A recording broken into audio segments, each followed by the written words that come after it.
Hi everyone, welcome to In Focus Videocast. I am Adam with Adam Goldberg Photography, and we have a special guest today, Alex Kavanaugh of DroneGear. Alex, how you doing, man?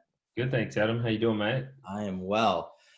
So we talk a lot on this podcast about photography related stuff, and we felt it was kind of high time to dive into some drone work, and you were definitely the first guy and first name that came up for us to hop on and join the show for that. So thanks for coming on. Do you want to give folks a little bit of info and kind of your background? Well, thanks for having us, Adam, and congratulations on the podcast. This is awesome.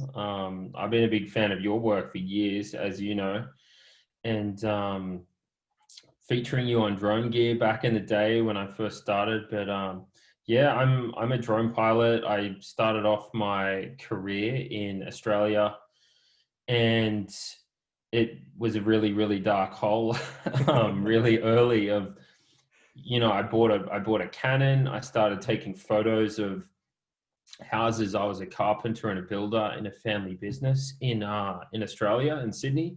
So I was like, we'd build these really beautiful houses, and then we'd just leave without any like photographic evidence that we built the house or any like a portfolio, to showcase our work. There was no website, there was no social media. So I bought a Canon. I think it was like, I think it was like a 6D or like years and years ago. And just the regular, like, standard zoom lens that came on a tripod, started taking photos of all these finished architecturally designed houses we built. And then the obsession of photography started to kick in. I started to learn about editing, and then it's like, I want to get aerial shots of these houses we built, because they were like 3-4 stories on cliffs on Sydney's like northern beaches, which was beautiful. So then I started looking at helicopters, and this is 2011. So this is like 9 years ago. Yeah. I was in my 20s, and I'm like looking at helicopters, and it was so expensive. As you know, Adam, how expensive it is to rent helicopters. When clients are paying for it, it's sweet. You're like, cool. Yeah. No problem. Yeah. Yeah. Like go up and get the shots. And that's how you traditionally got aerial photos before, was helicopters or planes. And drones were just starting to become a thing. They weren't really called drones back then. They were called multi-rotors, and the media started to call them drones as I got into it. So I bought my first drone, which was a free fly Sinistar 6, which was just like, I went all in. I did my research, met a guy, showed me his reel, and he showed me this incredible shot flying low over these cast iron gates on a French vineyard to then reveal the house and then pull back. And you look at that shot now and you're like, oh, that's just whatever. But back then it was like, how the hell did you get that shot? Yeah. Like, and it was one shot. And this is like when brushless gimbals didn't exist and the technology was so raw. So that was kind of the starting of me getting into drones, was carpentry, building, marketing the houses. Facebook had just sort of come out with Facebook business pages. And so we started doing that. And then I ended up getting a 5D Mark III after building this drone and crashing it. And I flew out to Montana from Australia to do my training at Quadrocopter, which was the only company in America at the time that built drones and did training in like an introduction. And so I went back to Australia and strapped this Canon 5D Mark III and started filming and photographing our houses and shooting golf courses and crashing and then building. And so it was kind of a dark hole, but it's been quite the journey. And, I eventually started DroneGear, which is like the social media platform, where I wanted to post photos of the drone gear and started featuring up and coming drone pilots. DJI wasn't even on social media when I started DroneGear. And I think the word #drone had only been used 8,000 times. And that was all mostly drones in Iraq and Syria. You know, it Yeah. didn't have that right connotation that we like to think of drones. So me even using the name DroneGear was it was a bit of a risk at the time, because traditional guys that had been in the RC heli world didn't like them being called drones, because drones were a war machine Yeah. essentially. But it's kind of stuck and it's worked out. So that's a bit of the background there on me. Nice. And now, so now you've been in the States for a while now, and you're in LA doing all sorts of photo, video stuff. Yeah. Yeah. So I moved to the States, and I ended up working with the guys down at Drone Dudes, and started doing their social media, helping them build their platform, started shooting some YouTube videos, built their studio.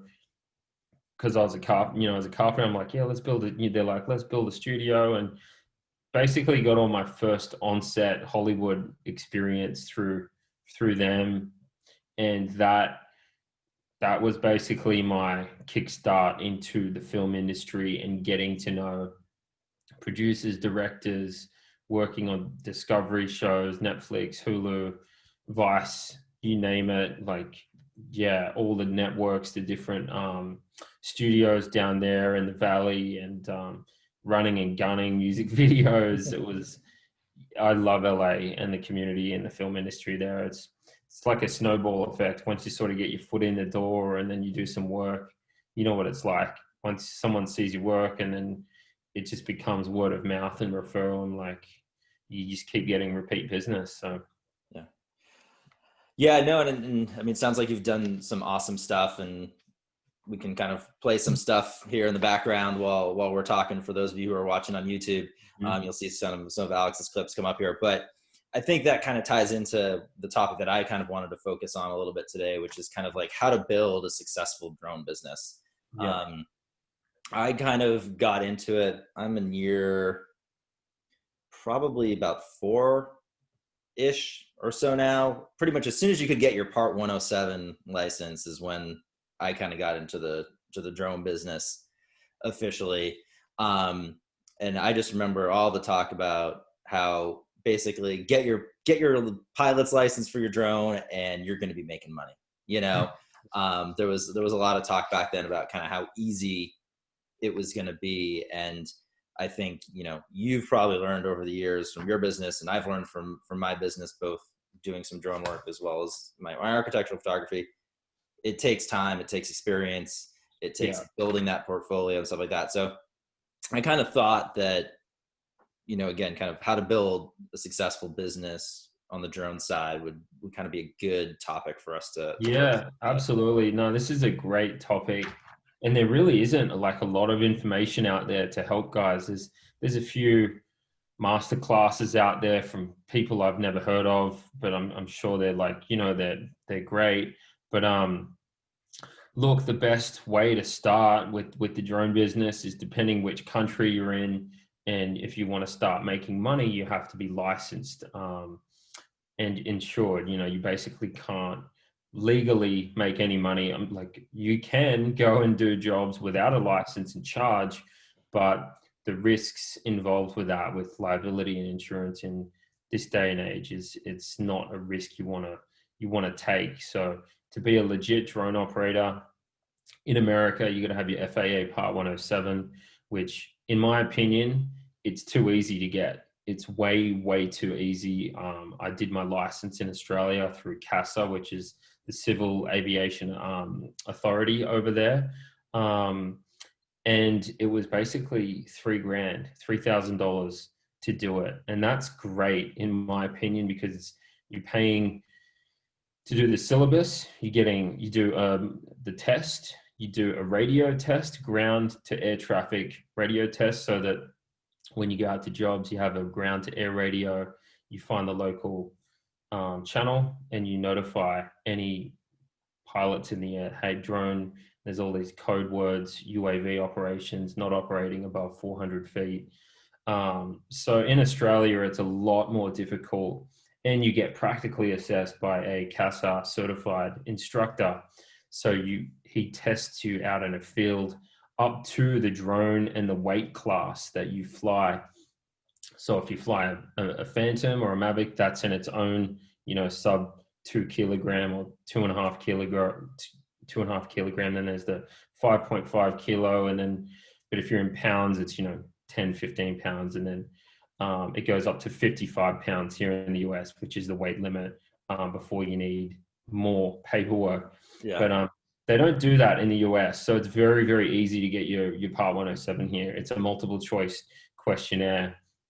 There's some great online courses available for people that they can buy anywhere from $25 to $150 to $300 that will help them get certified, their Part 107 license, that will help them pass that 70% threshold that they need to get.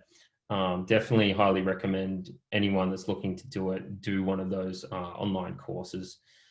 There's quite a few out there that are really, really great and will help you pass.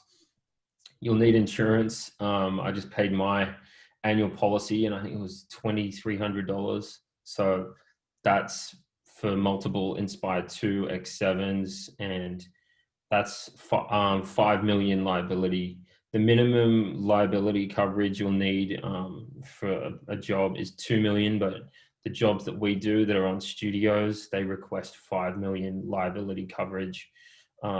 What company are you're using for that, or do you I use Global. Okay. Global. So I can send you some links. It's Global Aerospace, and I can send you some links. But yeah, it's one of those things when people are starting a new business, they just need to be really, really patient, and it's going to take a while for them to get their portfolio built up, get their clients built up. But as they do, it's just they're going to get more jobs as they go. But being licensed and insured is really important key part to getting big jobs. We've done multiple commercials recently, and it's like you can't even step foot onto the job or until like there's on some of them, some of the especially in LA, 8 pages of documents, and that's like on the low end. If there's like usually there's like you have the production company that gets a certificate of insurance, and then all the other paperwork that comes with that. One for the production company, one for the agency, one for the client. So we did one for Ford recently, and it was like agency, production company, Ford, and then one for like Film LA, the state of California. There's 5 like certificates of insurance that are multiple pages. Then you got to fill out it's the drone like page where it has your registration, the date, the location, everything. And it's just the paperwork is a nightmare. As soon as you get to the big jobs, it becomes very involved. Yeah. So that's something as people's businesses will grow and they have to get permits and they're working on bigger productions, that's something they'll have to learn and understand. Well, I think that kind of goes, I think, a little bit to kind of like, what do you want your niche to be? Like, do you even want those really big jobs? Is there an effort that you want to make to be able to do those? Obviously like folks are going to be starting out pretty small, whether that's on the photo side or the video side. And so it's kind of, where and how can you kind of start to build up that portfolio? And I think part of that depends on like what you want your niche to be. Exactly. A little bit too. Because I mean, like you said, you started out kind of taking some photos and videos just of kind of essentially like real estate architecture photography, and you've made kind of a big transition. But some folks may just kind of want to slowly build up that portfolio on that side and kind of continue doing kind of the real estate architecture stuff. Yeah, absolutely. If you find your niche and you just own it, just stick to it, but sometimes as you grow and progress, like the bigger jobs are going to come through when it's going to take a lot more work and paperwork, which is a lot of the stuff that us creators, let's be honest, we don't like doing that. We just want to be out with our cameras, our drones, flying, filming, doing all that stuff. But that's when it can be handy to have a producer or a business partner. If you do get to that level, it's great because then they take care of all the methodical paperwork and whatnot. But it's not too bad, for the most part. most jobs are done on private property, and you don't need a lot of those permits because you're doing it with the permission, as you'd be aware of working with all real estate. You don't need permits to operate on private property No. from local cities and towns. But as soon as you're out on like public roads or city property or local councils, that's when it's all about who's going to pay when something goes wrong. That's what it is. And I think that brings up like a really good point, is that the license and insurance are kind of like one kind of components of kind of starting a successful drone business. You mentioned, the website and social media and kind of YouTube and some of these other things, which obviously being able to market yourself, that's an important part of it. But I think, understanding kind of like what you need to do to actually fly for the job that you're doing is important. So it's like, okay, you have your license and you have your insurance, but still, are you allowed to fly there? Do you need any other special permissions, whether that's permits from the city or just FAA authorization because you're within, whatever, 5 miles of a local airport in Class D airspace or something like that? Yeah, there's so many different variable factors there, and that's where it's just people just need to use like YouTube and like all this material online. There's so much out there for free. People have done videos. I'm definitely guilty that I've dropped the ball on DroneGear a bit lately and haven't. I used to put out 2 videos on how to get Part 107 certified, which I did, for free. And then I did a second one with Julian Solomita, who's the big YouTuber. A lot of people know him. I did a YouTube video with him. I helped him get FAA Part 107 certified. And so there's just so many great resources out there online for people. If you don't know something before an area, just Google it, YouTube it, find the information, get informed. You're like, okay, I can't fly there. Or there's an app on your phone that you can download called AirMap, which every drone pilot should have. It works internationally. It shows you all the local airports, the airspace you're in, and then it tells you if it's green, you're good to go. If it's red or yellow, you're going to need special authorization to fly there. AirMap's done a fantastic job with automatic airspace authorizations because so many people were flying like near Burbank, and it's like they were within the 5 mile radius, but they were nowhere near the takeoff and runway airspace. They were adjacent to it. They only wanted to fly up to 200 feet. No plane's ever going to be near that. So they then figured out this automated system, and they go, okay, cool. What they want to know essentially is who's flying where. And if they know where you're flying, you put it in, and they give it the all clear in that, I think it's the LANC system. Yes. It's the low altitude authorization and in controlled airspace. And it's fantastic. And I've done it for jobs, and it's like, oh, I haven't got airspace authorization there. Let me check, get the job. I'm like, boom, I got the authorization number. Let's put it in the drone form for the permit. Within 24 hours, I can fly the job. What was happening before is productions would have to, if you didn't have the waiver for that airspace, or you didn't, you weren't in with the FAA, they could take 1, 2, 3 weeks, 4 weeks to process these things, and the job's already gone. So they've done a really good job, like using the tools now to help pilots get authorized really quickly. And so that's where we should be at right now, and we are. So we've come a long way in a few years now. So I really highly recommend drone pilots to get AirMap. Yeah. I mean, that's what I've been using. And like I said, it's great. Not every airport's on there. So that's something for our audience to know, is that, if you think you might be able to get that automatic authorization because it's like a local airport or something, just make sure that they do have that LAANC automatic authorization before you go out for the job. Because I mean, like you said, you can do it actually on site, and within 5 minutes, usually you can get the authorization. So it's pretty sweet. The only problem that you can run into though is in the DJI lock, which can be a pain in the butt. When you're on site. So I had an issue. We were shooting a job for Microsoft, and it was up on, one of their campuses was right near an airport. I had the LAANC didn't work. So I had to file through the FAA drone zone. I basically set my airspace to the perimeter of the property, 100 feet ceiling, got approved within a week. So I've got authorization there. I've got the flight number. But yeah, that's something pilots want to look into as well. You're not always going to get the airspace authorizations through that system. Sometimes you got to go through the FAA drone zone to get those really, when you're really close, when you're basically within the 0 to 100, I think it's 0 to 200. Yeah, you have to get apply through the FAA drone zone. They've been pretty good in the past, but it's hit or miss sometimes with the FAA. Yeah, Atlanta, they're really fast, which is great.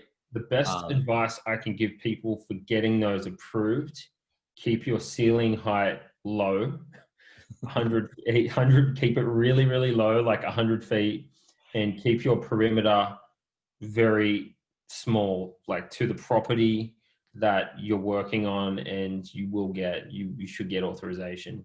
Yeah. So, yeah, because I mean, you can even get authorization in zero feet Yep. zones if you do it right. Yeah, exactly. Yeah, a friend of mine just flew at Miami for American Air, and on the runways, it's just getting crazy cool shots. I can't even imagine the paperwork, but he got it, and it's doable. So, yeah. And what I was, and that's a good point. Again, going to FAA drone zone, but I was almost thinking too, like, I don't know how many times it's happened to you, but I've been on site and like DJI will actually say like on the app, like you're too close to an airport, and then you have to like go through DJI to unlock the drone just to be able to get it off the ground. That's what I was going to say, actually, going back to that Microsoft job. I had 2 Inspire 2s, and we did the location scout the day before, took off, and it took off fine. I didn't have to put anything in, and I used the Crystal Sky monitors, which aren't connected to Wi-Fi, which is why a lot of guys use the iPads. So I had to create a hotspot. That wasn't working, and I'm like, one of the drones, like, it was working, and then it wasn't working, entered the code, didn't work, and then I have a backup Inspire 2, pulled that out, and then that worked. So yeah, that can be really, really frustrating. Is like, you have one drone that works one day, and then like you power off, you move to another area of the site, and it won't take off there, and then you have another drone, and then that one works. So DJI can definitely be hit or miss sometimes with their equipment. But unfortunately, they're kind of really they're kind of the only game in town, really. Yeah. I mean, when it comes to affordable drones that are just ready to go, like obviously DJI is the leader. A big shoot that we just did recently, which I'm not supposed to talk about it, but anyone that is into phones would have watched it. You can probably guess what it was. But we used a Free Fly Systems Alta 8.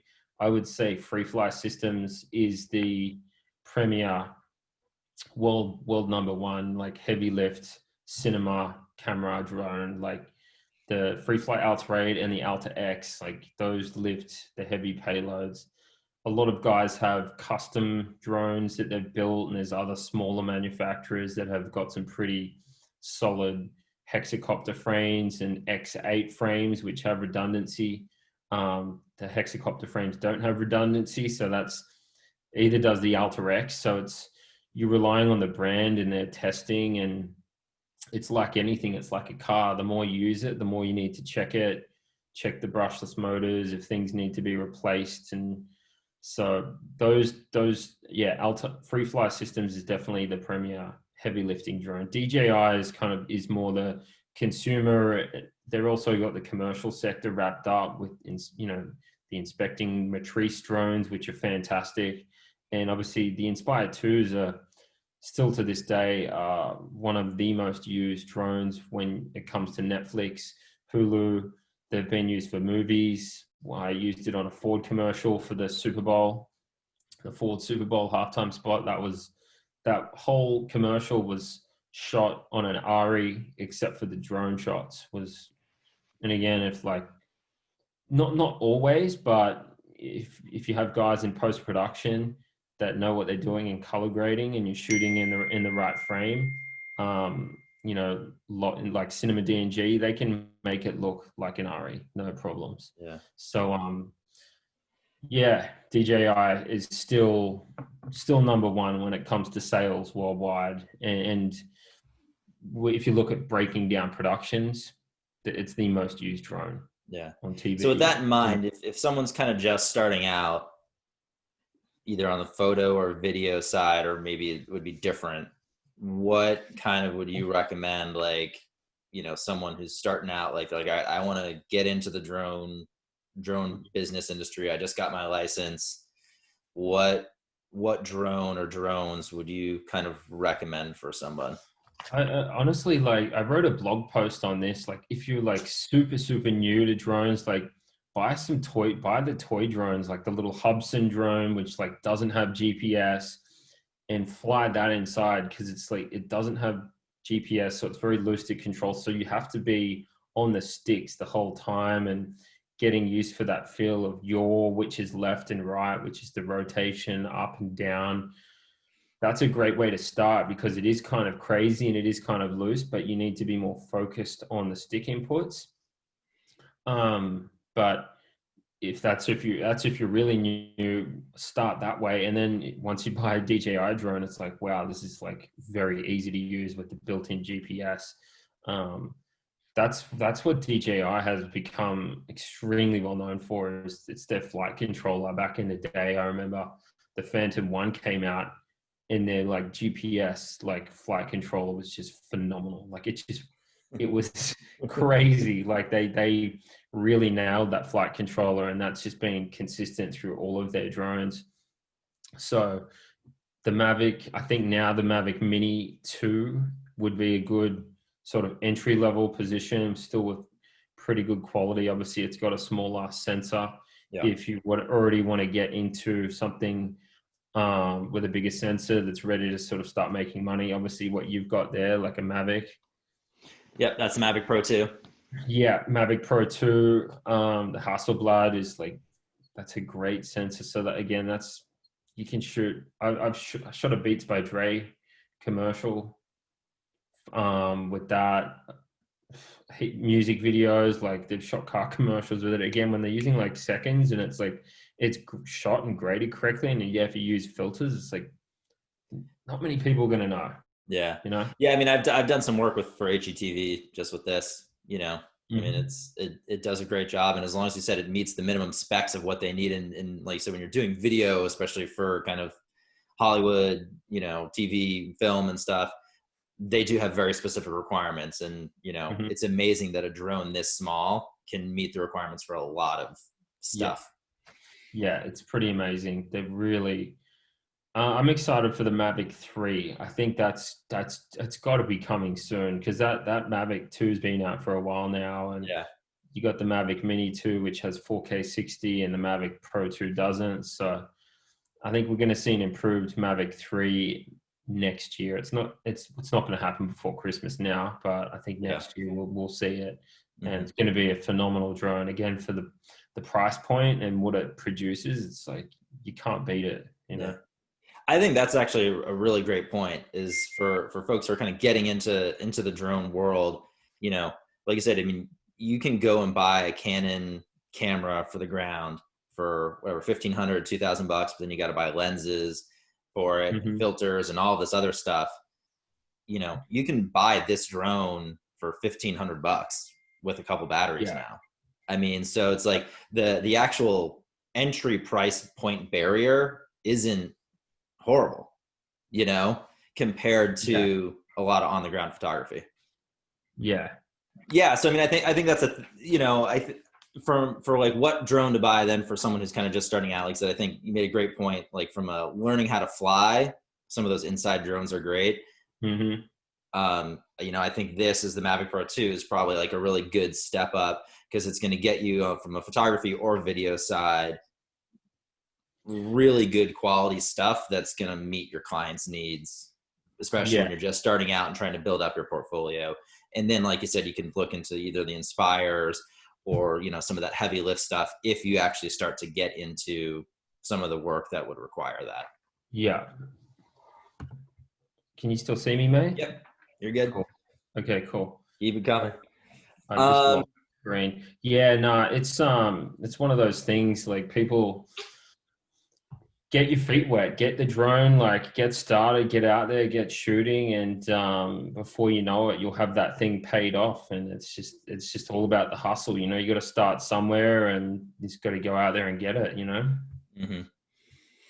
Yeah, and like, you know, there's so many different ways to go about it. I mean, one of my first drone clients was actually a helicopter company that did photo and video, and they needed, you know, they were getting requests for shots closer up that the helicopter couldn't get. And I was able to get those shots for them. So I mean, I think it's good to think outside the box of anybody that you know that you can leverage as a, you know, as a resource, or that you think might be a potential client. And the best part about that client is that they were doing all of the legwork and marketing to try and get the new clients. They would then just outsource it to me, which is great.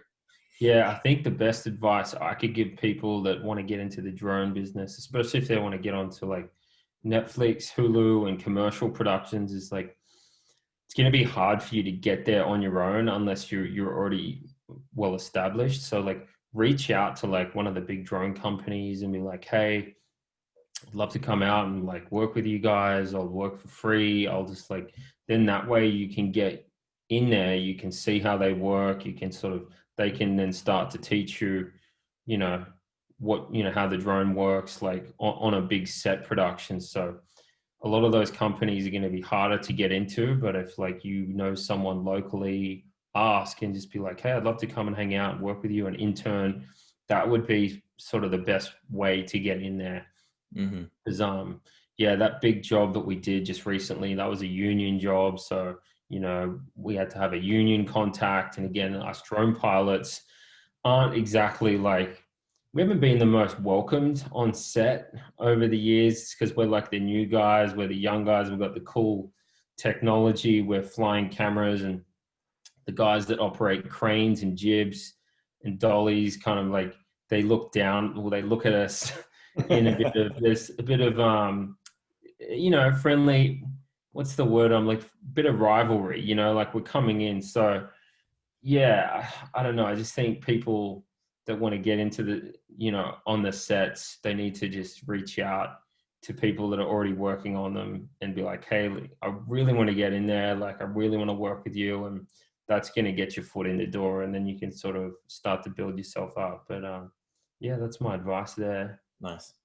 Yeah, and the one thing I would add from the photo side too is I think you made kind of a good point. It's like, in some ways you're almost better off working for free than for really cheap.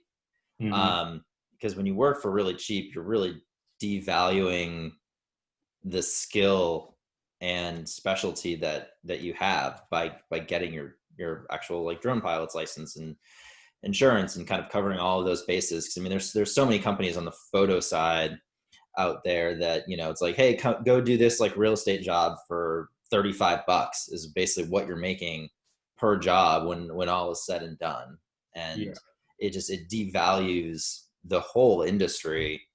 You know, when people are going out and actually doing jobs for so little. So it's like, you're almost better off, as I said, doing it for free, building up your portfolio, getting your experience for nothing, and then being able to charge what you need to and should when the time comes. I think the best thing, people new to the industry, while we're on this topic, is use family friends that have businesses. So it's like people that, you know, if it's like, you know, my uncle's dad has like an excavating company or whatever, and just like, hey, I want to come out and shoot and practice and learn about exposure and watch YouTube videos. Like, just, you have to learn how to correctly expose and different frame rates, shutter speeds. There's all these different rules that you need to know when shooting video, as you know, as a photographer, certain apertures and filters that you need for certain times of day and different types of looks.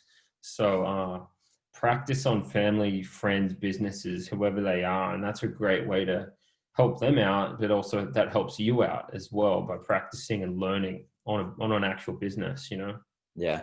And I think that's a good point, you know, learning as much as you can so that way you get it right in camera the first time. And a part of that is, you know, filters. Both of you and I are pretty big proponents of using filters to manage the light, so that way you can get your, like you said, your shutter speed, your frame rate, if you're doing video, aperture, all of that correct. Yeah, it's all about having the right tools and maximizing the use of your camera. I was just out on a location scout today, and I took my camera, I took some filters, and I wanted to see what time of day the light was going to be at this car dealership. Moved around, put a different filter on so I could have my f-stop exactly where I wanted it, you know, 5.6 for this shot, because I still wanted to see some of the back in focus. Things like that, just sort of knowing there's little technical, you know, specifications that you need to know about exposure and framing. It's going to help you moving forward, getting jobs, you know. Yeah. Location scouting is a must too. When you get to a certain level, going out and checking the location, it makes shooting on the day so much easier. It's something when you get to the big level, as I'm sure you've done many times, Adam, even with photo shoots, it's like you want to go to the location and you got to get paid for these. And you definitely have gotten paid for these location scout days where you're doing a walk of the property, checking the different light at different times. And it's like, well, the side of the property sucks at like 7 a.m. So it's going to be better here at golden hour. So that location scout in the long run actually saves the client money, and it saves you time, and it just makes your whole efficiency better, you know, when you're doing the job. Yeah, we have a whole episode talking about scouting for photography, and it would apply to video too for anyone who's out there on video. You know, I think it was probably 6-7 episodes ago, but go check it out, because we talk through not only scouting on site and the importance of that and some of the tools to use for it, but even just if you can't get there on site, using some online tools to be able to tell where the sun is going to be. So that way, even if you can't be there on site, you at least have a general idea of what you're working with, like you said, before you even show up, because it's going to make the whole day go so much better. Yeah, exactly. Yeah. So we kind of touched on filters a little bit. Would you say that is kind of your number one, kind of like first accessory that someone should buy relating to drones? Or is there something else that you think maybe kind of is like, all right, I'm starting out. I bought my Mavic Pro 2. I'm ready to start doing some photo and video. You know, just don't even speak to me if you don't have filters. Like, I don't want to know you.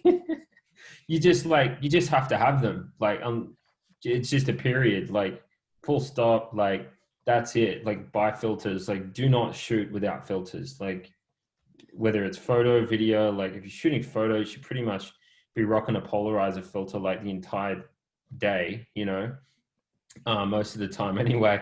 But yeah, ND filters are a must for video. When I did this big shoot, the Ford commercial, I was working with an Academy Award winner. He's like, I'm like, oh, the light's changed. He's like, yeah, let's change filters. I'm like, oh, let's go to a 1.2. He's like, looked at me as a drone guy. I didn't think I would know like that increment. Usually it's like ND4, ND5, ND6, or 1 stop, 2 stop, 3 stops. So knowing that a stop is 0.3 increments going up to 4 stops, that's 1.2. So knowing those technical specs when you're working on big shoots and you're working with an Academy Award-winning director, and then me pulling out a brand of filters, Tiffin, which is, you know, they're very highly regarded. They've won multiple awards for their technological achievement and filtration.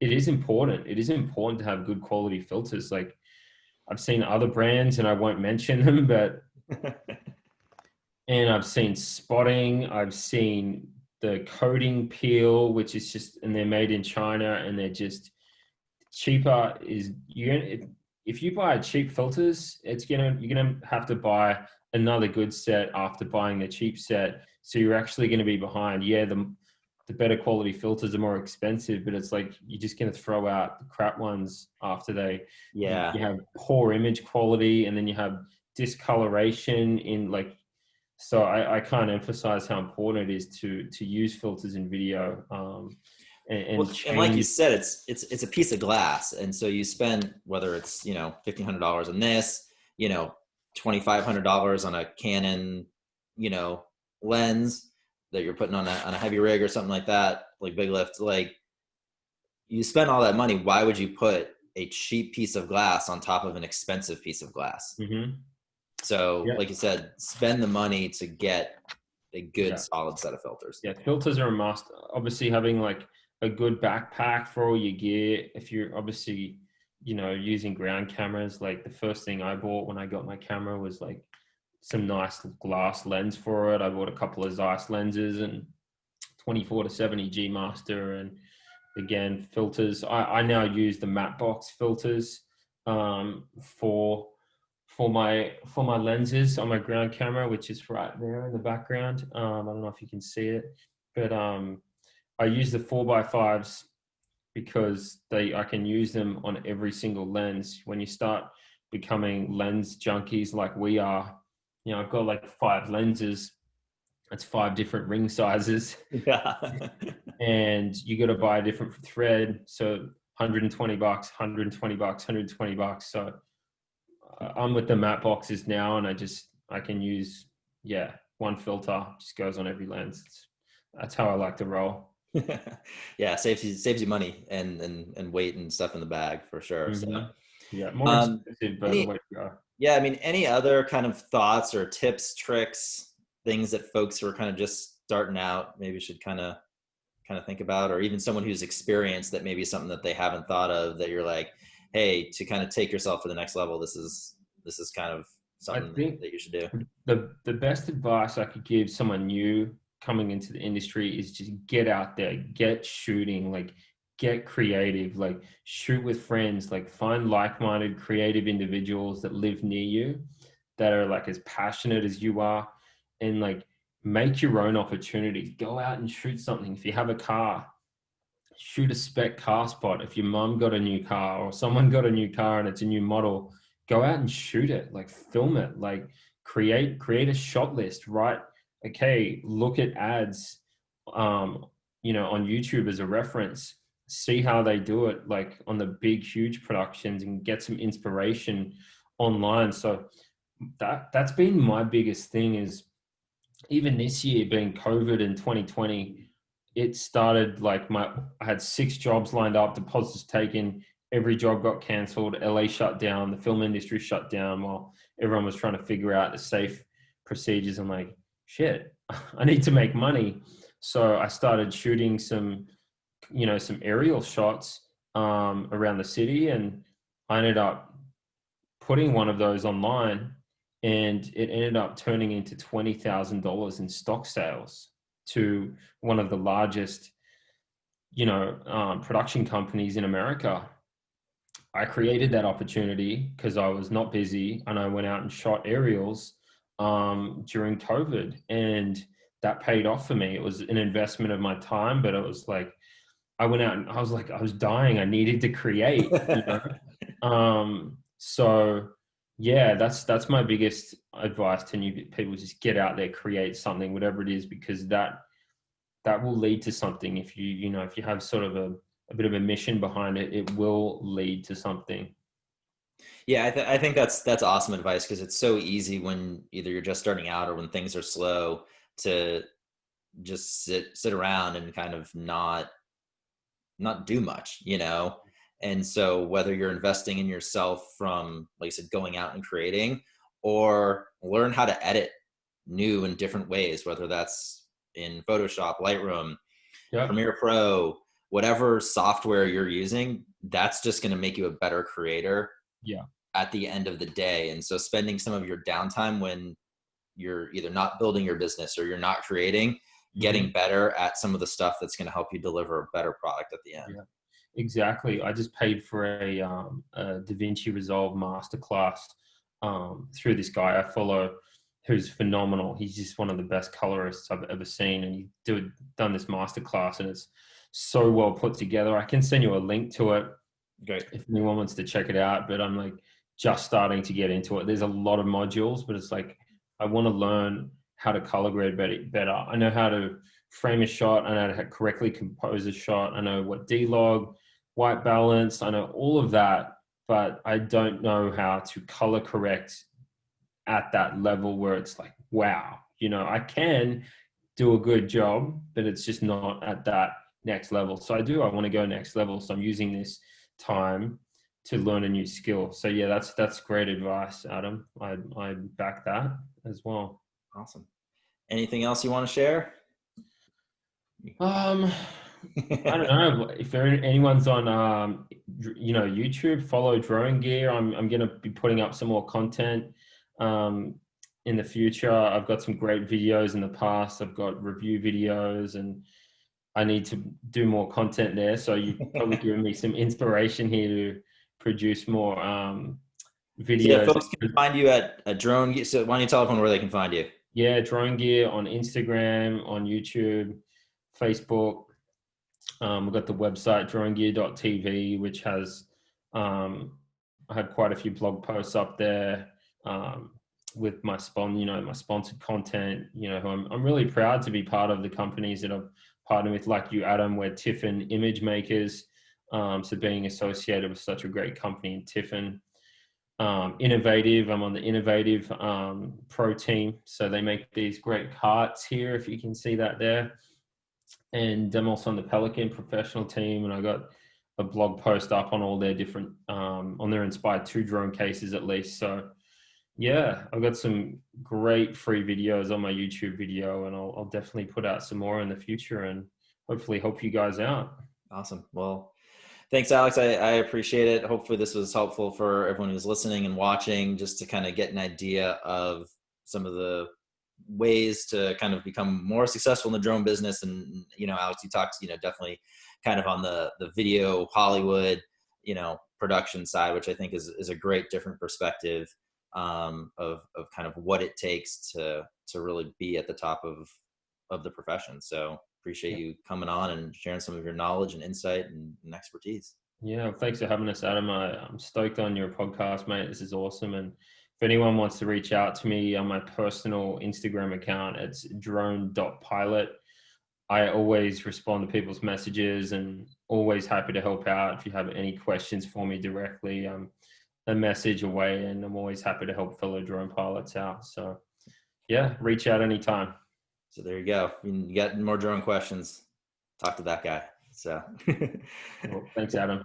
Thanks, Alex, for coming on. Thanks, everyone, for tuning in. Again, this is In Focus. You can find us at YouTube at In Focus Videocast. We are also on iTunes, Spotify, and pretty much all of your favorite podcasting platforms at In Focus Videocast if you want to take us on the go. And we always appreciate your feedback. So hit us up at Gmail, infocusvideocast@gmail.com. So with that, Alex, thanks so much again. Thanks, mate. Have a good one. Talk to you soon. See you guys. Bye.